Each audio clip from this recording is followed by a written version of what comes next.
They say that it was a border explosion between the New York and Canadian border. Now, when this was initially reported, they thought that it was a terrorist attack. But as more information comes out, they saying that it may not be so. Let me share with you the details.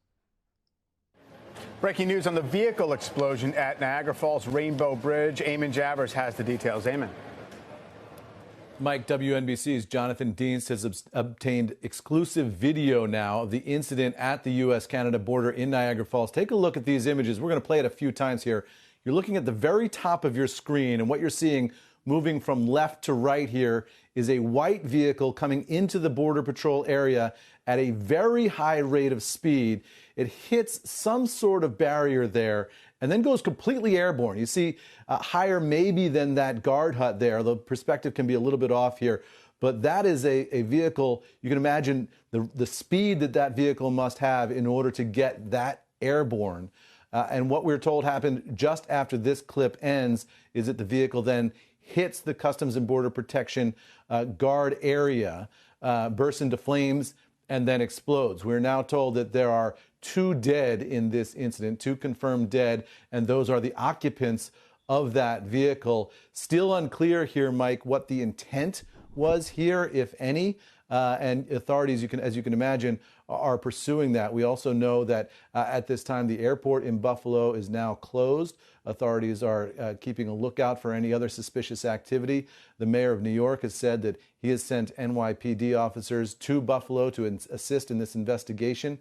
We'll see what more details come in the hours to come. We also know that the White House says that the president has been briefed and is monitoring the situation. So new details emerged, and I'm going to read to you a couple different articles because there's new information to share with you guys.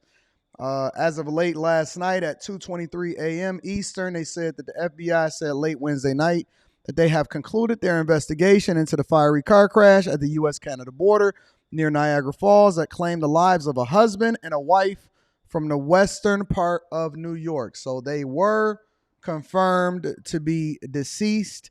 They posted in a statement online that they found no evidence of any explosives or connections to any terrorist groups. Video from the border security camera shows a white car speeding towards the Rainbow Bridge, crossing the border, hitting the curb, and then flying up in the air and twisting sideways. All right. The car crashed and burst into flames just east of the main Niagara Falls border checkpoint.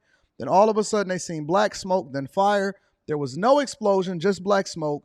And they couldn't believe what they were seeing. And this happened about 11:30 a.m. Wednesday Eastern Standard Times. Security concerns prompted officials to shut down 3 other New York border crossings for several hours. Even here in Michigan at the Detroit-Canadian border crossing, they had shut that down or they put them on high alert. The governor later announced that there was no evidence that there was a terrorist attack. So this is what they are saying really happened, right? They said that the dude was a Kiss fan and it was not a terrorist attack. It was just a vehicle crash. Y'all got to hear this out. It was a 56-year-old man who had traveled to Ottawa to attend a Kiss concert. A 56-year-old man that had traveled to Canada in order to attend a Kiss concert. All right. They said the Kiss Tuesday night concert in Ottawa was canceled at the last minute after Paul Stanley fell ill. The man and his wife instead spent their evening at a local casino, according to CNN. They also went on to say that CNN is reporting that the driver of the vehicle that Fox had claimed was full of explosives initially was a 56-year-old man who lived in a very upscale area that had intended to go to the concert, and he was driving a $300,000 Bentley with his wife, and that there is no survivors. That is very, very unfortunate. It was a $300,000 Bentley. Him and his wife had went over to the casino after the Kiss concert got canceled, and then they got into this fiery accident. So who knows? It could have been an accident. Somebody could have lost a lot of money at the casino. Maybe they fell asleep on the road. We don't know. There's no way for us to be able to tell what happened, but it is very unfortunate that this happened. So we have to pray for the family and the friends of the people that are affected by this accident, because we never want to see somebody die that is taxpaying citizens that's taking care of business that just went to go to a Kiss concert. You know what I'm saying? In other news, they're saying that the teens that were accused in the deadly beating of the Las Vegas classmate identified as possible gang members. Police say they are seeking one final person of interest, all in the beating death of the Rancho High School student Jonathan Lewis. The teen in these photos, this is the 10th person they're looking for since the attack earlier this month. It comes after 4 other teens were formally charged as adults in the killing. And while facing a judge today, the 16 and 17-year-old... Hold on. Baby girl is kind of thick on the right. Somebody give me the Instagram profile of whoever it is that this lady is on the right. She kind of thick in the hips, thick in the waist. I don't know what it is. Thick in the waist, slim in the hips. Is that what it is? She look a little older, but, interesting. Let's stay focused, y'all. Let's stay focused. Learned they're being accused of second-degree murder. 5 more teens are also in custody. And Fox 5's Shana Kalafi shares more from today's hearing. As a result of what these 4 men today and the 5 that are still down in juvenile court did, somebody lost their life. A total of 9 suspects now in custody for the murder of 17-year-old Jonathan Lewis, who died after a brutal beating in an alley near Rancho High School on November 1st. That family was shattered, and then all the other families and their lives have been shattered as well. So it's a sad day that all this happened. 4 of those suspects were in court Tuesday facing adult charges of... Look at homie right here. Ain't no faster way for you to get life without parole or 15 to life than to come to court looking like this. Anton, no stereotype. Let me tell you something. There is no faster way to get yourself in jail than to come to court looking like this. Let's continue. Second-degree murder and conspiracy to commit battery with substantial bodily harm. I believe there have to be consequences.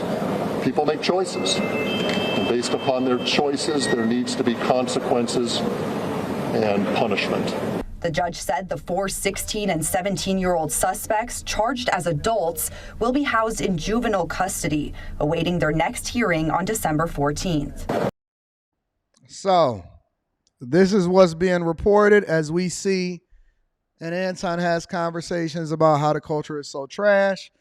They say that some of the teens accused in a deadly beating of 17-year-old high school student could be gang members associated with the gangs known as Young Rich Team.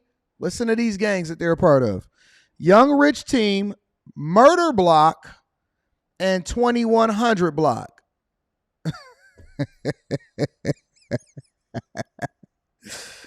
Let me say that again for the people that's in the back. Murder Block, Young Rich Team, and 2100 Block. Now, ladies and gentlemen, I'm no Vegas expert, but Vegas was built in a desert, and then we threw some lights up, we threw some casinos up, and it was largely ran by the mob. Where could they have possibly gotten the names of Murder Block, Young Rich Team, and 2100 Block in order to name themselves as a part of the gangs? Where could they have possibly got that from? I'm just curious. Is it the culture? So, just to continue to get this and put the cap on this, Rancho High School student Jonathan Lewis was declared brain dead on November 7th, nearly 1 week after the November 1st beating that left him unconscious in a black alley near the school. Don Troll, listen to yo people that got arrested. Don Troll Beaver, 16. Gianni Robinson, 17. Damian Hernandez and Travion Randolph, 16, all charged as adults, as currently waiting. Here, let me go ahead and give you the full picture. These are the people that are being charged. These are the people that's being charged. Shout out to the culture. They're all being charged with second-degree murder, formally charged with second-degree murder and conspiracy to commit battery with substantial bodily injury Tuesday morning.